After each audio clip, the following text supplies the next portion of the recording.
This is the Second Opinion Sports Medicine podcast. I'm with my good friend, Dr. Glass. I'm Dr. Dhokal. And man, you were out of town last weekend, huh, Dustin?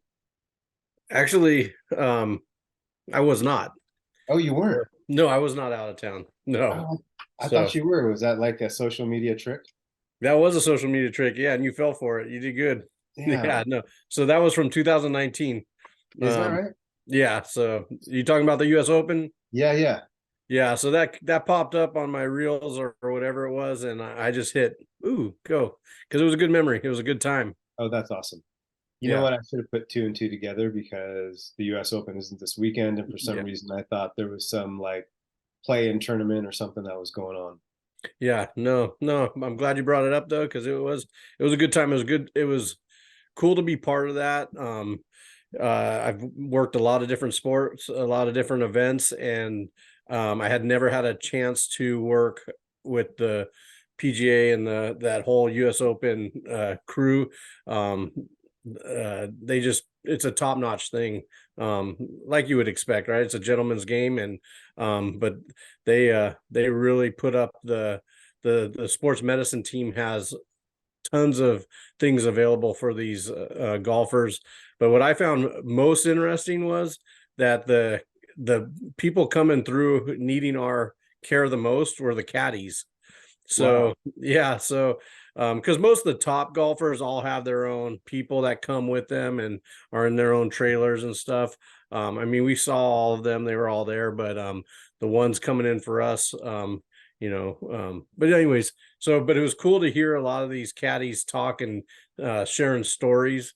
I mean, think about that, 18 holes, and you're just talking, Yes. and hearing stories for years. Some of these caddies have a lot of great stories. Oh man, I bet people being playing hungover or just Yeah, like pressure moments, yeah, little things yeah, he said, all sorts of stuff, right?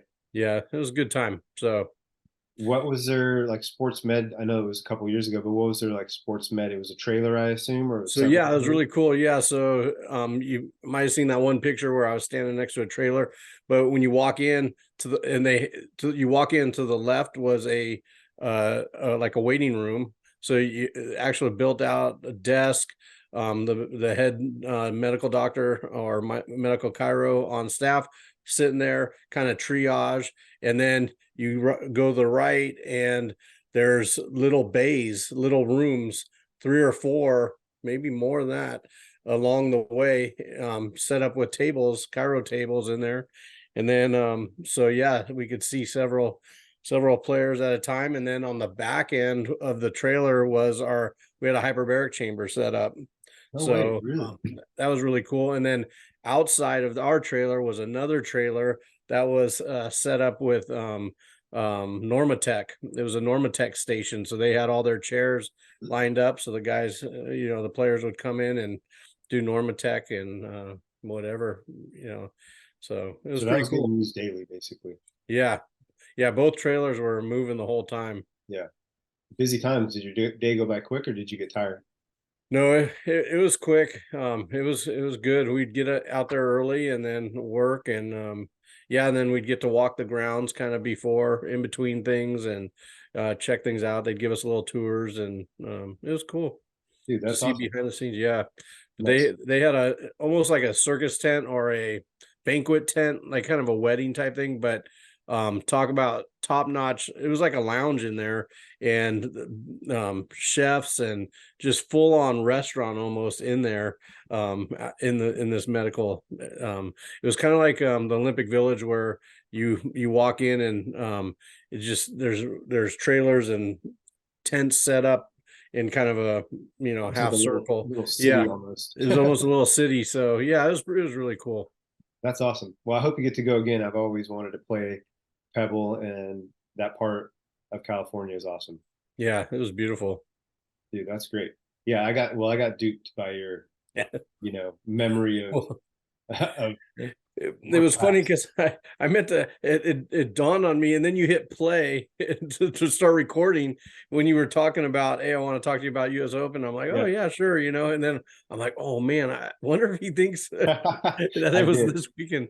So Well, I should have known better. That's my bad. The US Open wasn't this weekend, but yeah, um Yeah, I do remember seeing that a couple of years ago, and that's really cool. That's awesome that you got to go there. Yeah. Because every sports med is different, so I was very interested in like with the golf, they travel week to week, so it's Hmm. unlike football where even though you travel on the road, you spend most of the time in your city, so your training facility is permanent and it could be a little more robust. So Hmm. that's interesting on how they do that. Yeah, for sure. Um, well, I was thinking of you earlier this week, Dustin, because I had a patient come in, and I don't know if you felt this way recently, but I'll just be totally honest. I kind of thought that his pain level was excessive for what his complaint was. Mm.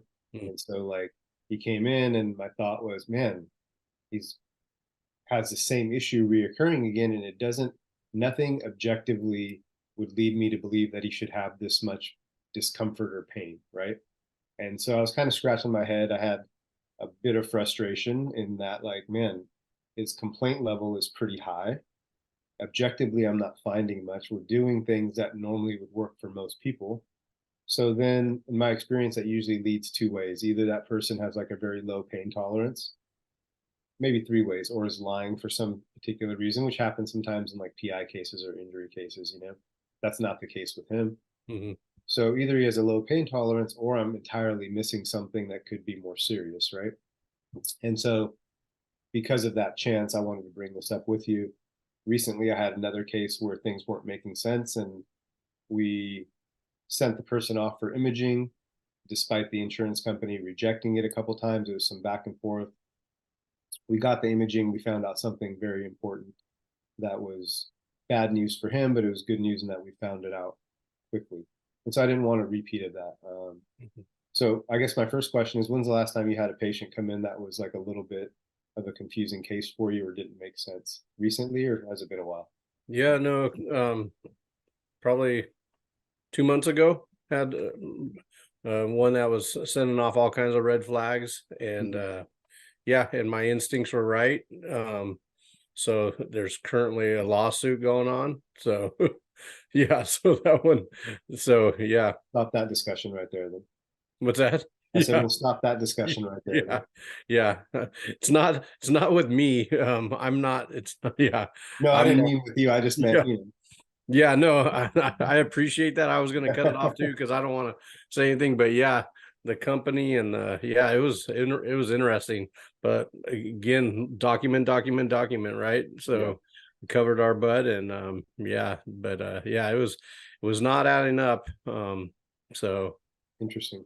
Well, yeah, I'd and it love was to give I you, sent them out for, well, yeah, we'll talk more about. I don't know what I'm allowed to say or not. So yeah, let's yeah, err on the side of caution on that. But yeah. with this patient case, if I could give you a little bit of a history, um, he he's having calf pain, he's having Achilles pain, he's having foot pain. He used to run a lot, several miles a day when he was younger. He's in his late 20s, so he's still young. Um, and when he first came on, he was training as a boxer, training to box, and he was like, "Man, my calves are really hurting, my heel is hurting." And we might have discussed a similar type of case where somebody had heel pain and we went up the chain into the calf, and that seemed to alleviate that person's symptoms. So that's kind of his background. Nothing objectively, like, nothing feels abnormally inflamed, excessively tender, maybe tender to the touch actually, but not, I'm not palpating any scar tissue. I'm not palpating any trigger points. All those types of things check out. So we did some soft tissue work. We adjusted the ankle. We did some arc wave on his calf and on his feet. And most recently, he came in. He's like, "Man, I get out of bed and I feel old." He was like limping as he was in my office, walking to the table and getting up off the table slowly, going from my adjusting room to the PT room slowly. I was just scratching my head, like, man, this guy's young. Even if you have like a strained calf, typically, or you're tight from doing a bunch of calf raises, you kind of work through that soreness. Yeah. The only one thing that I did find, I had him take off his socks and stuff. His feet are a little jacked up, you know, Like structurally. bunions and Like second toe overlapping the big toe. So some like structural kind of misalignments there, and some real flat feet. I did have him go get some orthotics. I got some good orthotics from this place called Good Feet. They measure you up, and I don't know if they're great, but I think it's better than getting some packet out of the grocery store. Yeah. So I can give you more info. I don't want to keep yapping for too long. But what are your initial thoughts with that? Because he came in. I said, "What's your pain level 1 to 10?" He's like, "Doc, it's a 9." He's like, "It's terrible. It's bothering me. I'm not running. I'm not training. I'm scared to like work out my legs." And I was just, I came home that day thinking like, what am I missing? Like Yeah. what am I not doing? Does he have, and you guys took imaging? We haven't taken x-rays of his ankles and feet, and that's kind of my next step because I wonder, based on his, visual structural misalignment of his feet, like namely the second toe, Yeah. and he has like a pronation. Coordination. Um, I've said, look, we've had cases where people's feet are so messed up it really leads up, and we were talking about if maybe him boxing and being on his toes and training for a few weeks might have just taken him over the edge. Where's the pain? It started initially at the very back of the heel, like Where the Achilles comes down? yeah, like Achilles attachment, which is why I did some Achilles massage on both sides, fanned it up into the calf, even into the hamstring, checked the low back. That did Yeah. provide some relief, but it keeps reoccurring. And does it go into the heel like the calcaneus, like in the fat pad, or It does it doesn't go go in? up and under, no. He Not just at says it's all? like not at all. But he says his bottom of his feet are tender. I had him like roll with the tennis ball. I had him use a foam roller on his feet. So he's doing like ankle mobility stuff with like a band, rolling his feet out, like if he had plantar fasciitis, maybe if there was some tension under Yeah. them. So that pain is just isolated right at that tendon, that attachment site. Yeah, there's only so many things that could be going on there, right? Right. Tendonitis, tendinosis, bursitis. I was thinking that if it was just underneath where that attachment can come down through, I've seen fat pad syndrome and I've seen bone spurs at different locations. Typically, you'll see a bone spur in a particular area, but I've seen it in different spots too. Um, also, yeah, I mean, with that boxing, if you got some imaging, you could see a stress response at that posterior calcaneus area. A lot of calf pain too. So it's pinpoint right at the bottom of that heel, right? Hmm. But a lot of pain. He's like, my calves are so sore. Like my ankles are stiff. He's like, I feel like an old man. He was like Yeah, hitting these triggers that sometimes when we were in school, when we had these like paragraph questions, there yeah, were some like trigger words. Like if you're 28 and you're saying you get out of bed feeling like an old man every day, and he's athletic, right? He was training to be, a boxer, and so he's not.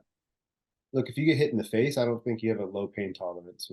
yeah. I would like to get some imaging, but I It wanted to. almost, when you said that, almost, I I would, well, you kind of typically have to get the X-ray first, but I would go right to an MRI, and I've seen vertical tearing in that area where it, in the Achilles, we've talked about the horizontal tearing where Right. like what Rogers had, right? And but the vertical tearing is right at that area, and it's pretty intact. Everything, he can function, do everything, but the pain is very pinpoint, and so it'd be Mhm. interesting. Yeah. Yeah, I'll keep you posted on that. You Yeah, know, please.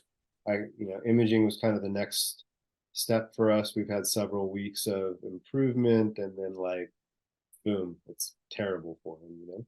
Is there anything at home that he can do on a daily So he besides starts the, like, I'm talking stretching. modality wise? Yeah, he has a massage gun at home, and I was like, "Are you overdoing it on the bottom of your feet or calf?" Yeah. And I said, "Don't keep it in any one spot for more than like, 20, 30 seconds. Like, keep it moving." I even had him bring it in and show me. Everything seems like appropriate with what he's doing. Pretty conservative with the foam rolling at the bottom of the feet, massage gun on the calves, hamstrings, quads. And yeah, he's like, I'm not training any lower extremity because it's like I'm like scared my Achilles is gonna pop. He's like, I just don't know what's going on. He was Yeah, really frustrated. I'd get that imaging, and then once we know, one modality I like to send my patients home with is a portable ultrasound machine. Okay. You can get them for $99 or less at tenspro.com. They call them portable, but you do plug them in. It's just not part of a big system, right? Like we've used to, but they're pretty cheap. It's only got one on button and then 3 settings for intensity. But they work really well. A lot of my patients like them. It saves them a lot of money, $99. You know, if you come into me and I'm ultrasounding, or you going to PT ultrasound, within a couple times you've already spent that. So, but you get something that they could do 5 to 8 minutes every day. A couple things happen that they feel like they're being proactive with it. 2, you're getting that vibrational, modality going. And if it could get in between the crevices and free up some scar tissue adhesions and get some circulation at that area, it seems to make people happy that they have something more than just their massage gun or the ball that everybody else is recommending. So Yeah, that seems like you're being more proactive than just super, super conservative. I could see yeah. how a patient at home could really feel like they're, taking the extra step, right? Mhm. Well, that's a good suggestion. I'll look into that ultrasound and I'll keep you posted. We'll talk more about it either, um, you know, on the pod or off the pod. Yeah. I'll keep you in the loop with his Yeah. case. And I'd love if any of our audience members have suggestions on what they've seen or Right. things that they have done to help. I'd love to hear from other people too. You know what? I don't say that enough, and you're right about that. There's a lot of, medical professionals that listen and people who are just knowledgeable about the body that could maybe lend some insight. So Yeah, that's what this whole podcast is about, opinions, right? yeah, no, So you're right. We should look towards that. So I'm glad you mentioned that for sure. Well, switching gears from, patients in office to the NFL. This week we had another quarterback go down, starting quarterback, I should say. So there's a few of those now that we can list off here in a few minutes. But I wanted to ask you, what were some of the injuries that jumped out to you this week that you saw that were significant, or that you, yeah. oh man, this is not good? Yeah, unfortunately, I didn't get to watch a whole lot of games. I actually listened to, what game did I listen to? I was out in the garage. I was cleaning, getting ready for the new year. Oh, it was a good game. I'm so bad, man. But it was a good game. Yeah. Because I had fantasy guys, and it was the Charger game. It was Okay. not a good game. I was Yeah. yelling at the freaking radio. I was listening to it on the radio, and I was listening to the Charger station, and I had your boy Justin as my Yeah. guy. Man, we'll talk, Well, but the outcome of that game was terrible because the Chargers lost. As a Charger fan, that was not good. I will say though, PFF, Pro Football Focus, are you yeah, familiar with them? no, They're a great website, great, a great follow. They're on Instagram as well. But they came out, they have statistics every week, which is why I like them, data driven analytics. And in week 11 last week, Justin Herbert was the highest rated quarterback in the league. yeah, I believe it. That's why I picked him. Yeah. Despite that, we lost. The Chargers gave up a lot of points on the defensive end. We lost another nail biter. I think we have 7 losses now, and 6 of those 7 losses are by a field goal or less. So we're right there, but Yeah, that's yeah, that's the margin in the NFL. yeah. Couldn't get it done, but besides that, so that was the main game I listened to, and it was fun to listen to in the beginning, and then it wasn't so fun. But a couple key things I did come across were the 49ers starting safety, Hufunga. Yeah, Yep, yeah, nail it. Torn ACL. I don't know if you saw that one.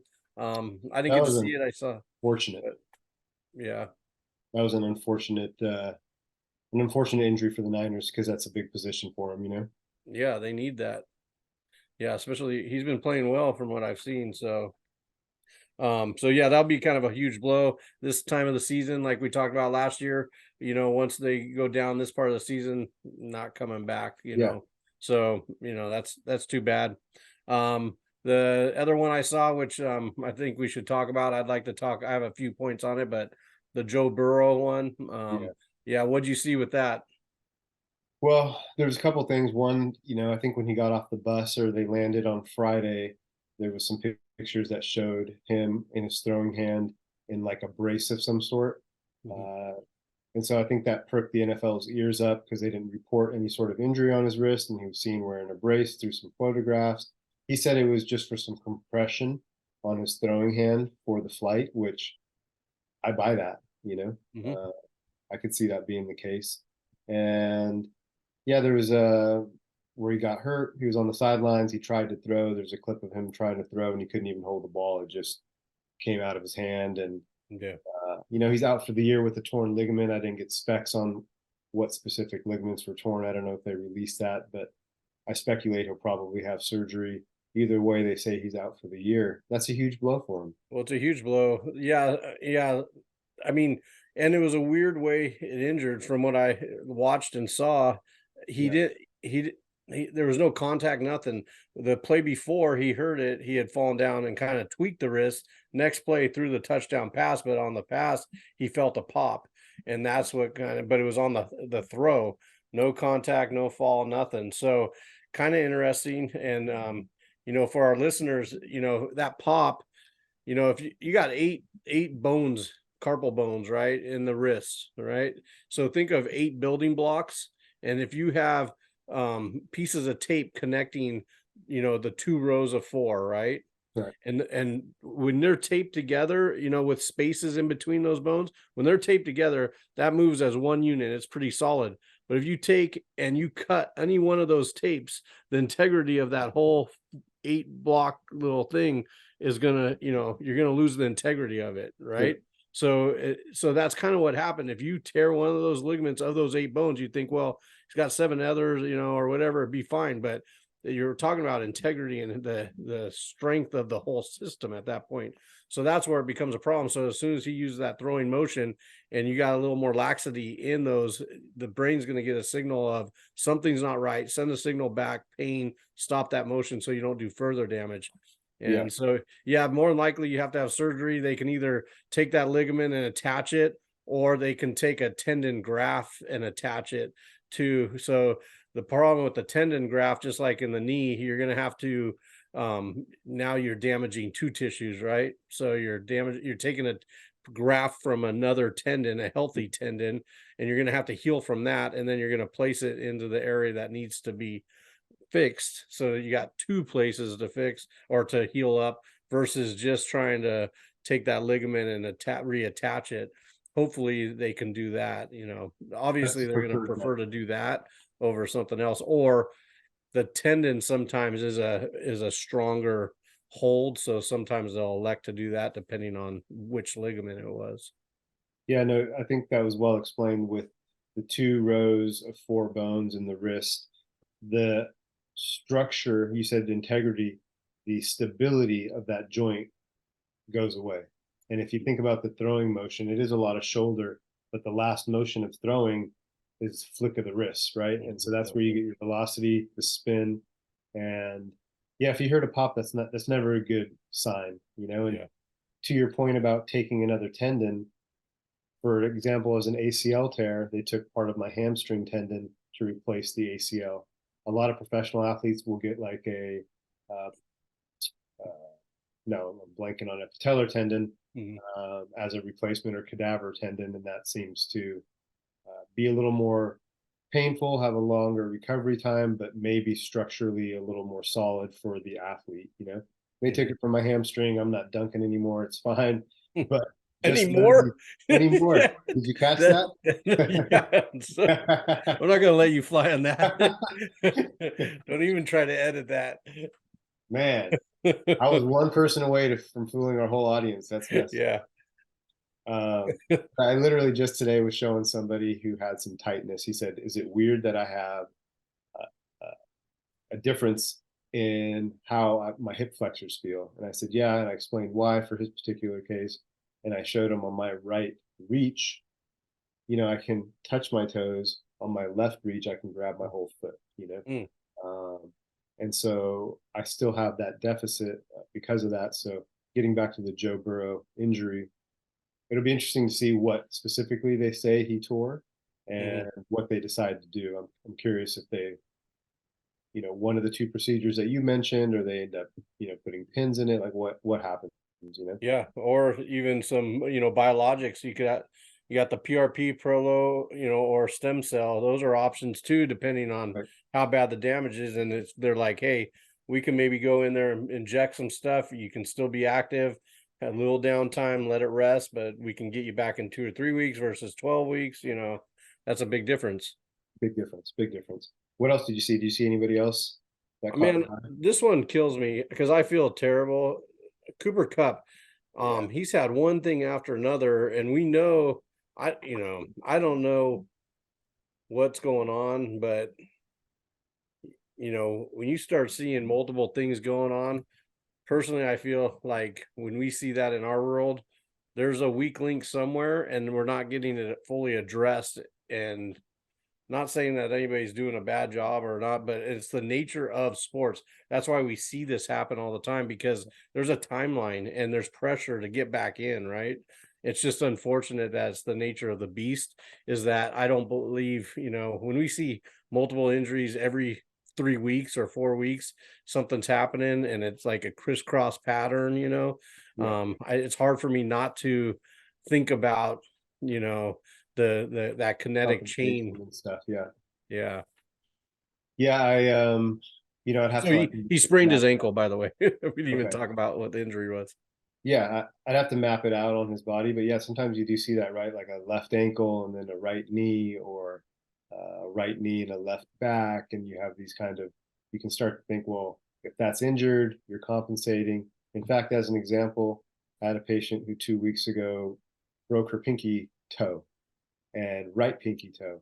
So she comes in today after 2 weeks. I'm like, how's the toe? She's like, it's better, but I'm still not wearing shoes. It hurts. I'm like, yeah, it's going to be tender. She's like, that's the perfect word for it. It's super Mhm. tender.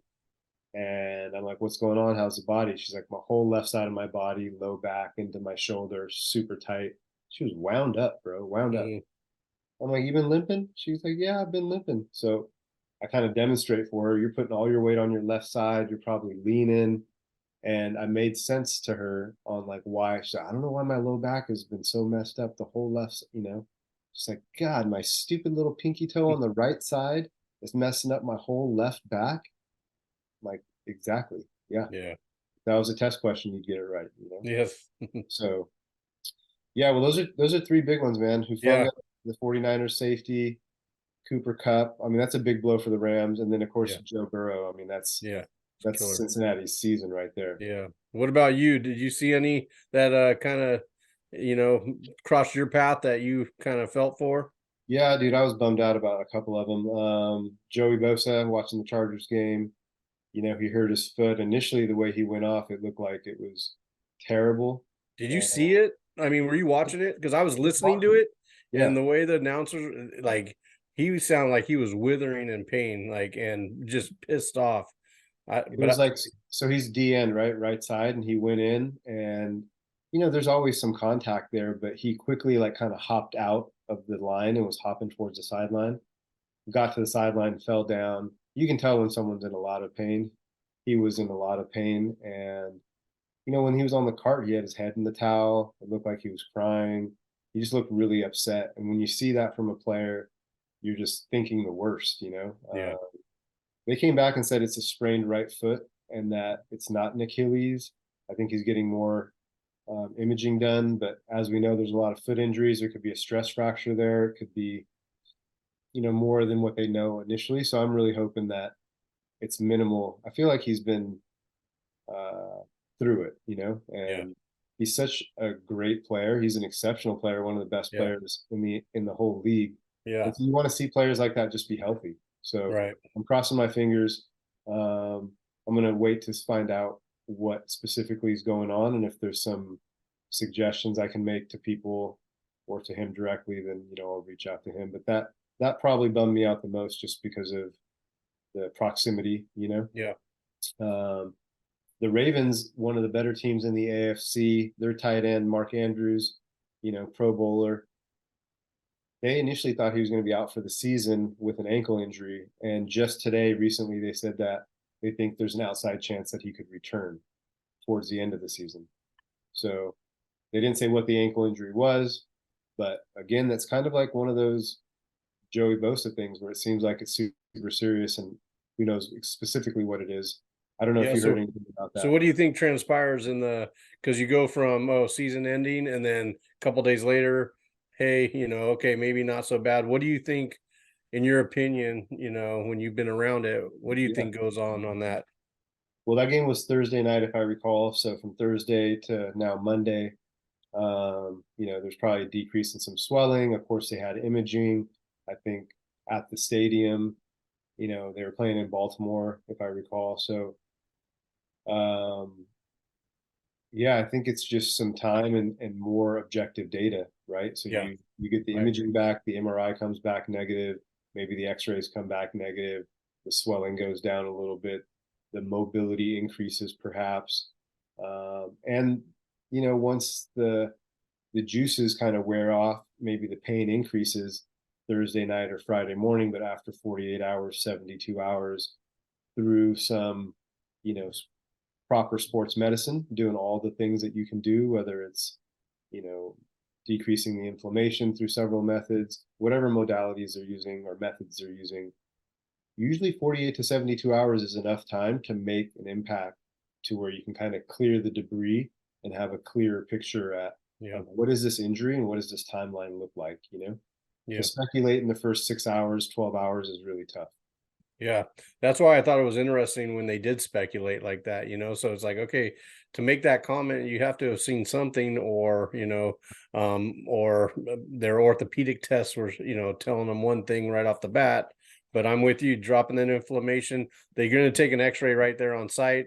Probably didn't say anything, but they're like, oh, this doesn't look good. Probably an ortho test, it was a positive test for like a ligament tear or something. So they're like, well, even though X-ray showed good, you probably have a tear. And then, sure enough, when they got the MRI, hey, no tear. Then they're like, man, because orthopedic tests, they're 99% Right. accurate, but or not even that high, but pretty good, but not perfect, right? Not So, perfect. And yeah, depending on the body part, like with the 49er safety that you mentioned, Hufanga, he tore his ACL. They said he's most likely out for the season before the game was over or yeah. shortly thereafter, and then confirmed a day later. So that's typically how it goes. Yeah, Um, that ACL test, that drawer test is pretty obvious. Both of us have tested a lot of those, and yeah, you've had it, but when you get one, I mean, it's one of those where you do the drawer test and you feel that clunk and that move, and it feels weird. both you and the patient look at each other. They're Yeah, like, you don't need to be a professional to know that wasn't good, yeah. especially because if you're doing it right, you're testing the good side first, so you know what a stable knee. Yeah, it's kind of a sickening, you know. It doesn't I feel good to feel that play, right? It's like Yeah, you don't want to feel that give, and it is yeah, a little bit sickening feeling is kind of a good way of expressing that. Yeah. yeah. I remember as a student, we used to, as sports council, we used to get to volunteer and go do events and stuff. Mhm. And I remember doing one, my first ACL injury I ever saw. Guy comes walking in and he was talking to us and he's like, he's all, I have no pain. And he's all, no problem. He walks right into the tent. And I think it was Feinberg or somebody. He's like, okay. And then or maybe Hickey, one of the two, but he's like, no pain. He's all, but every time I do this, and he went into a squat and totally collapsed. Oh, And it was like he had no pain, no swelling, everything looked fine, could walk straight, walk lateral, but it was only with one particular motion that then the whole thing failed. And dude, so it was pretty terrible. interesting. So from that time on, I'm like, okay, not all tears will show up like the textbook says, swelling, pain, Yeah. so that was a good learning experience. Um, One last injury that I wanted to bring up out of this week. Well, I want to bring up the coach. What do you think of Coach Pete Carroll, the Seahawks coach? Um, Any opinion on him? Yeah, I've been around a lot of people that have been around him. I've heard I've heard a lot of good things depending on what kind of mindset you're in. And I personally he's I mean, I personally, from not knowing him personally, I like him. I Yeah, like his style. I like his he's well, like a player's especially, coach. Yeah, I was He's like just a gonna player's say, coach. especially when he was a little younger. I don't know how much, but from what I've seen, he's still fiery. He still gets fired up. He still gets in guys' face in a good way. Yeah. He's right there with them. So I have a client on the Seahawks, and he tells me that he really likes Pete Carroll and he likes his coaching style. He's new with him. I'm sure if you're with a coach for years and years and years, maybe the messages get old, the stories get old, perhaps. But I ask you because there's a few coaches that I really like to hear them speak. Pete Carroll's one of them. Mike Tomlin from the Steelers is another good soundbite. Um, I like Miami's coach as well, McDaniels. I think he's good at the mic. But Pete Carroll said something about this injury for their running back. The Seahawks running back, Kenneth Walker, got hurt this week. And it's something we spoke about. It was an oblique injury. And this is why I thought Pete Carroll was cool. He said the oblique strain, that was legit. Somebody asked him, like, how's Kenneth Walker and how's his injury? And he goes, it's an oblique strain and it was legit. that's So that was his that's pretty description. funny. Not super serious, not mild. He just said it was legit. Legit. So I don't know what the timeline is on legit injuries, but Yeah, I thought that was funny. that is funny. But yeah, Yeah. that's his MO right there. That's him. That's what we're talking about. Players coach. Yeah. Well, I'm going to run down a list of some QB injuries from this year, Dustin, and then I'd like to get your opinion on which one or two are maybe the most impactful in your opinion. So Okay. it's been a hell of a year, man. This year, the quarterback injuries that have happened, no particular order. Aaron Rodgers, Achilles tendon, right? First game of the year with the Jets. We have Anthony Richardson with the Colts. He had a shoulder issue, so he's out for the year as well now. Kirk Cousins, another Achilles issue, like Aaron Rodgers. He's out for the year, quarterback of the Vikings. Um, Daniel Jones, quarterback of the Giants. He's out with a knee injury for the year as well. Deshaun Watson recently, he had a shoulder problem. He shut it down for the year. He said he really tried to play through it. The team medical professional staff said it's a no-go. You're going to risk further damage. So he's not playing this year. And then most recently, you brought up Joe Burrow with his wrist. I mean, I can't remember a year where there were so many starting quarterbacks that went down with not a sprained ankle in a few weeks or a AC sprain in a few weeks. These are season-ending injuries for 6 of the 32 quarterbacks in the league. That's 20%. Yeah, why do you think this is? Do you think it's always been like that? We're just keeping track or that we're protecting them more so they're not playing through things? Like I have a hard time believing that these type of injuries didn't happen before. Did the guys play through them? Did Well, that's a great question. We have 2 Achilles, 2 shoulder issues, a knee and a wrist, right? So if you think about it, shoulders and wrist, that's the quarterback's arm, that's your moneymaker. But then lower extremities, knees and Achilles, there's been so many rule changes to protect the quarterback. No hitting below the belt, Yeah. no slamming them down. And so those lower knee injuries that used to occur when defensive linemen were diving to get sacks, those don't occur anymore, not as frequently. And so, yeah, and just the manner in which they happened with Aaron Rodgers and with Kirk Cousins, I think it's just bad luck for all of them. I think it's just, there's 6 so far, and hopefully that's it. But we still have a significant amount of the NFL season to go. So, Yeah. yeah, it's tough. We talked last week about there being 10 rookie quarterbacks that have now started. Mm, This is part of the reason why, right? right. Yeah. The cousin ones, that one hurt me the most. I was really I really speculated he was gonna take it all the way this year and win a Super Bowl. I really was hoping for him, and to hear that was a bummer. Yeah. Yeah, it's crushing for the fan base when the starting QB goes down. It really, and you know what? Chase Daniels, he used to be a backup quarterback for the Chargers. Hmm. Really a legacy backup quarterback throughout his entire career. I think for over 10 years. If I'm guessing, I'd say 13. But he brought up an interesting point on a podcast that I heard this last week, which was the backup quarterback has gone away.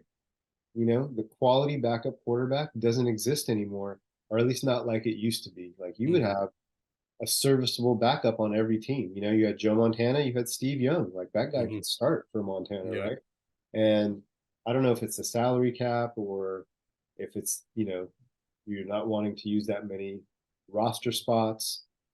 I'm not sure what it is, but man, it seems as though with the way the injuries happen and you could have a loaded roster in your cube, if Justin Herbert goes down, who's our backup? Who's stepping in? And He, it's scary. you. Right, right. Suit it up. I wish Lace that him was up, the man. case. I wish. So yeah, I thought that was an interesting point by Chase Daniels. It's like Yeah. you're not really supposed to be able to name your backup quarterback, I guess, but you want him to be knowledgeable and hopefully somebody that's been with your organization for a long time, so he has developed that rapport and that repetition. And I thought that was interesting that he said that. That doesn't really exist. Yeah. No, it's a new game for sure. It'll be interesting how the next couple of years pan out. Yeah. We were talking about rookie quarterbacks. The Giants beat the Redskins, or I'm sorry, the Commanders. The Giants beat the Commanders this last week. And the Giants quarterback was one of the rookie quarterbacks we talked about last week. Tommy DeVito. He threw 3 touchdowns this week to beat the Redskins. That's crazy for a rookie, right? I think that's like crazy impressive. Yeah. Crazy for any quarterback. Right. Yeah, I mean, not that beating the Commanders is a big accomplishment this year, but there was another thing that happened at that game I wanted to tell you about. I'm not sure if you heard. Did you hear about any stadium issues with that game? I don't think so. No? No, tell me. So after the game in the locker rooms, there was no hot water available for either team. For either team, I was going to say, I understand if it was the visitor, but Right. Yeah, that would almost make sense. Like, sorry, guys, yeah, lost the game. No, there was some malfunction. They would have had to turn off all the water in the stadium to fix the problem. So they didn't turn off all the water in the stadium, of course, which meant there was no hot water for the players after the game. So I don't know if people didn't shower or if they just took cold showers, but that's rough. That is brutal. Yeah. Yeah. Well, what else is going on this week, Dustin? I have a few like random tidbits I wanted to just share with you a little bit later before we sign off and see if any of those catch your interest. But is there anything on your mind, patient wise or otherwise? No, we got a short week with Thanksgiving coming up. So yeah, just trying to get it all in and see as many patients as we can. Yeah. Help each other, help them out, as they travel. They want to feel good for their Thanksgiving, and yeah, so that's what we're doing. Well, let me ask you a little trivia. If you get any one of these right, I'll be super impressed because All right, let's go. these are just some tidbits here. But we all know Tom Brady played a long time in the NFL, correct? Yes, sir. This isn't the trivia question, but would you say it's over or under 20 years that he played? Oh, it's over. Over, correct. Not many people play 20 years in the NFL. No. No. So have you heard of somebody by the name of Jason Peters? Jason Peters. Yeah. No. Okay. He's an offensive tackle, and he was on the practice squad, and he recently got called up. And why I think this is interesting is it's his 20th season. He's 41 years old. He turns 42 in January, and he is still playing in the league. People talk about Tom Brady all the time. Yeah. Jason Peters is a stud. That is awesome. Yes. I want his jersey. I want to wear his jersey. Man, so I'm gonna be looking out Good for him. He got called up. I think he's going to be playing this week. So, oh man, not that offensive tackles get a lot of love, but this offensive tackle I think deserves a little bit of a man. That's huge. Yeah. No, that's a 30 for 30 right there. It's amazing. Yeah, I'm sure he's played for a lot of teams. I didn't look up how many teams he's played for, but yeah, that's great. He's still on the squad, man. That's awesome. He's doing something right. That's hard. At the age of 42 almost. Yeah. And at his position, he's contact every single play. He's not like, I don't want to say not like a quarterback that doesn't get hit every play, but that's essentially, that's the truth. Well, yeah. If he's practice squad guy, he's going all out. Yes. So yeah, super impressive. So I'm gonna keep an eye out for him this week. This next one's kind of hard for me to talk about, being a Notre Dame fan, but I have to give it up. I'll ask you the question here. a college football team got their 1,000th victory this weekend. It's the NCAA record. Do you want to guess which team that is? Well, I'm assuming they played Notre Dame to get that. They But I didn't didn't play see. Notre Dame to get it, but they are a Notre Dame rival historically, I guess you could No, say. no, is it SC? Good guess. Yeah. Michigan. Oh, okay. Yeah, University of Michigan. They got their 1,000th win, which I thought Wow. was that's an interesting milestone football wise, Yeah. And if you take 1,000 and you divide it by 100, what do you get, Dustin? 50, 500. 10, right? 10. So, Come on, man. You know what kind of day I had. Do not do that. well, I just wanted to get a smooth segue, so that was maybe wasn't the smoothest, but from 1,000 to 10, the the magic number is 10, and the answer to this to play Jeopardy is what is the total number of kids that Philip Rivers now has? He just had his 10th kid. Dang. Yes. So, I mean, I imagined immediately he's the quarterback. He has his 10 kids. He has a whole offense. There you go. Man, Oh man, good for him. yeah. When he was with the Chargers, he had, I think 7 kids at the time. Beautiful family. I thought that was awesome. So congratulations to him. All same wife Yeah, or same same girl? wife. Yep. And he said, That's even more impressive. absolutely. Yeah. Yeah. No, he's a committed family man. He said something to the effect of whether it's your first or your fifth or whatever, each one is special. And, Mm, they're very proud and very happy. Mom and baby are healthy. good. So that's, a little bit of That's cool. NFL quarterback legacy highlights, Yeah, that's cool. family. And speaking of family, there was a cool game that I wanted to share with you. When I heard about this, I thought of you immediately. Um, in the Lions and Bears game, Dustin, there was 3 sets of brothers playing.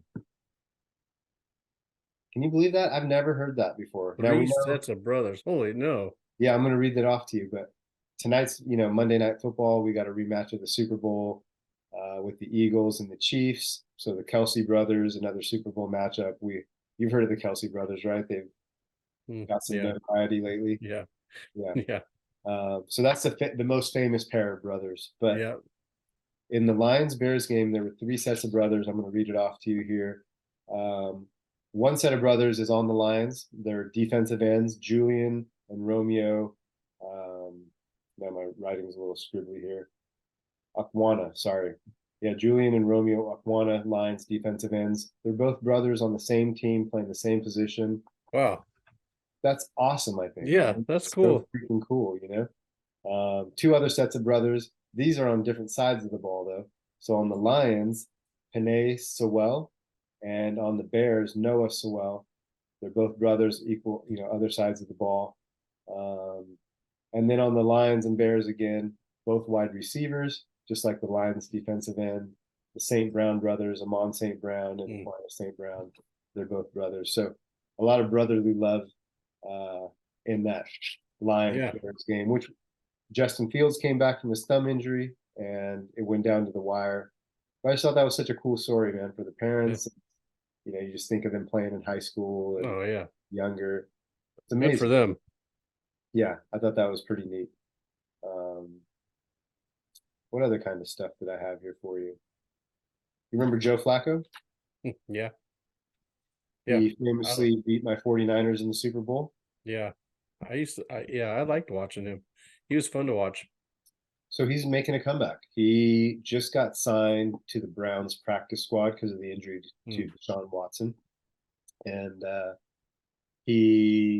imagine, is going to get called up to the active roster and probably will be playing for the Browns very, very soon. So I'm interested to see. There's something about a quarterback who's on the couch who gets called up to play that I just really love, Yeah, that's cool. That'll be fun. Yeah. It's not going to happen, P. Yeah, not for me.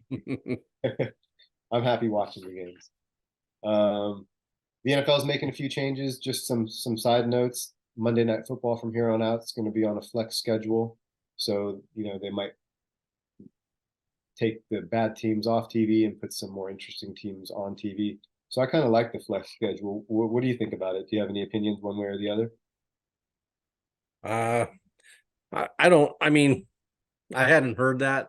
My knee jerk reaction is I don't like that because it's all about the money. They're trying to, get the, so, Yeah, and it just, it's one of those things that, yeah, you just keep pushing, the better teams, and then it makes it harder for those smaller franchises to get that, next level. But no, I you're guess right. that's the way of the world too. I mean, they got to make some changes. So Well, it's all, a lot of sports is fantasy driven now and yeah, gambling driven, which tonight I went to dinner with Kelsey and every other commercial was a DraftKings or a FanDuel. And it bums me out that the majority of our commercials are gambling and pharmaceutical drug commercials. yeah, And being in sports medicine, look, gambling's a part of sports. I recognize that. But it can also become a problem for a lot of people, right? And more people lose than they win. And then on the medicine side, all these pharmaceutical drug commercials, I think, aren't great. There's a reason why we're one of the only countries that do that. And I just think it sends it's just a terrible precedence, to keep getting pelted over and over and over and over and over and over again with things that, it's drugs and gambling. yep. I wish there was less of it, but I guess that is what it is. But on a lighter note, there's going to be some extra football this coming weekend. We have, of course, the Thanksgiving football games. I'm looking forward to watching the 49ers and Seahawks. I know the Cowboys always play and the Lions always play, I believe. Will you catch any of those games on Thursday, Dustin? Or are you busy with family all day? No, no, that's a big part of what we do. We'll probably watch as many of them as we can. Yeah. Go over, yeah. So probably Um, all of them. yeah. Well, I don't like the Cowboys and Commanders. yeah. That's crap, man. Well, see, now you want the flex schedule, don't you? No, I want I want the Cowboys and Indians. I want the Redskins back. Yeah. Oh, I see what you're saying. I Yeah. got you. I So got it. Yeah, that yeah. makes sense. So it's just hard because that was that's Thanksgiving. You always watch Cowboys and Indians. Yeah, no, that's true. I guess that's true. I didn't think of it like that. Well, you have an extra game on Friday for the first time ever on Black Friday. There's going to be football. They haven't done that before. So it seems like the NFL is playing on Thursdays and Fridays and soon Saturdays and then Sundays and then there's Monday night football. Yeah, I don't like that either because I mean it used to be fun. Sunday night football, Monday night football. That's it, and like it's an event, right? Now it's just spread thin. You're like, oh, I'll catch that game, I'll catch that.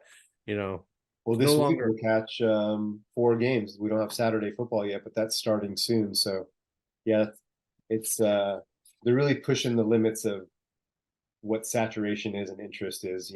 But Yeah. people love football, so I mean, it seems like if there's a game on, people are going to tune in. Unlike maybe baseball, where there's 162 games, or basketball, where there's 82 games. Seems like the interest remains, but yeah. Well, that's all kind of the tidbits I had, things that I thought were interesting that I saw this week, whether it was three sets of brothers playing in the Lions and Bears game that I thought was cool, or Philip Rivers having his 10th kid, or Michigan with their 1,000th program win. It's terrible. It's hard to Hmm. be rooting for Michigan, but congrats to them and their program. They're legendary as far as their legacy goes. Yes. What what do you have going on besides Thanksgiving this week, Dustin? Are you working Wednesday? Are Yeah, you Monday, Tuesday, Thursday? Wednesday work, and then Thursday, Friday off, and then as you know, we're going. We always leave Friday to visit our good friends, mutual friends, John and Sarah. They Yeah, come down from Northern California, and we meet in Bakersfield with his family, and have a like a 2 to 3 day party. It's his birthday on Friday, so that's we get right. to celebrate that with him, and yeah, Yeah, so we always look forward to that. we'll give him a big hug. I'm going to put that in my memory banks. I'm going to shoot you guys a text on Friday Yeah, for and sure. wish him a happy birthday on my drive back. And Hmm. Yeah, what yeah, do you are you going up north? I'm going to my in-laws, Kelsey's parents. They're Okay. North LA, so a little bit of a closer drive than going all the way to Northern California. Hmm. I'm headed up. I actually shouldn't say. Well, actually, I can't say. Actually, maybe I probably shouldn't say. I have a little Okay. surprise thing going on, and I don't want Okay. to speak it because the surprise might get out. Yeah. But I'm going up north in a couple weeks for a little surprise thing. So Perfect. for Thanksgiving, we're up with her parents, which is always a good time to hang out with the family. And it's a little bit of a shorter trip too. So we'll go up Thursday, come back Friday, definitely watch some football, definitely eat a lot, and then I have a couple of appointments on Saturday, Sunday. So be partly working, partly relaxing, and checking in with the local team, hoping the Chargers are ready to go for this week because even though we took a thumping, it's a new week. And that's one of the things I like about football. If you throw an interception as a quarterback, you have to shake it off and forget about it and still lead and try to drive and score a touchdown. And in football, if you lose one week, you can't cry about it too long because you have meetings in 24 hours to get ready for the next opponent. So there's a quick turnaround. There's no crying over spilt milk. You just got to accept what's dealt and deal with it the best you can, adapt and move forward. And that's one of the reasons I like the game. Yeah. So, yeah, a little bit of work on Saturday. Hopefully, the team can bounce back on Sunday and have a good game. But I'm looking forward to seeing you on Monday. We have a in-office guest. I'm Yeah. excited to sit down face to face with you and chop it up a little bit. Yeah. We'll be good. Looking forward to it too. Good. Well, I'll give you an update when we see each other in person about that patient case, Dustin, Sounds and good. we'll chat later on in the week. Maybe I'll call you on Thursday along my drive. What time are you Yeah. guys leaving, do you think? Morning? Uh, Afternoon? we're leaving Friday, so Okay. yeah, so we'll be around my parents' house on Thursday. Nice. Good. All Yeah, right. Well, so feel I'll free to chat give with me a you call. at the end of the week for sure. Yeah, sounds good. Good. We'll give my best to Leanne I and will. give You a send big me the hug to Kelsey. Johnny when you see him and Sarah as well. And yeah, we'll chat later on in the week. Have a safe week, Dustin. Have a great time with family, buddy, and Thank you. drive You safe too. up north. Okay. Sounds good, buddy. Have a good one. Thanks, you too. And to all our listeners, thank you for tuning in. If you enjoyed the episode, share it with a friend. You guys all have a great Thanksgiving too. Be safe. Think about what you're grateful and thankful for. There's a lot of that to reflect on. Life's chaotic. Things are a little crazy sometimes, but I think, uh, we're all pretty blessed and lucky, especially if you're listening to this. So that's what I want to reflect on this holiday season. And I'll be thinking of friends like you, Dustin, and we'll be back in Vice office in a few versa. days. Sounds good, brother. Awesome. Take care, Dustin. Good night. We'll catch up in a few. Sounds good.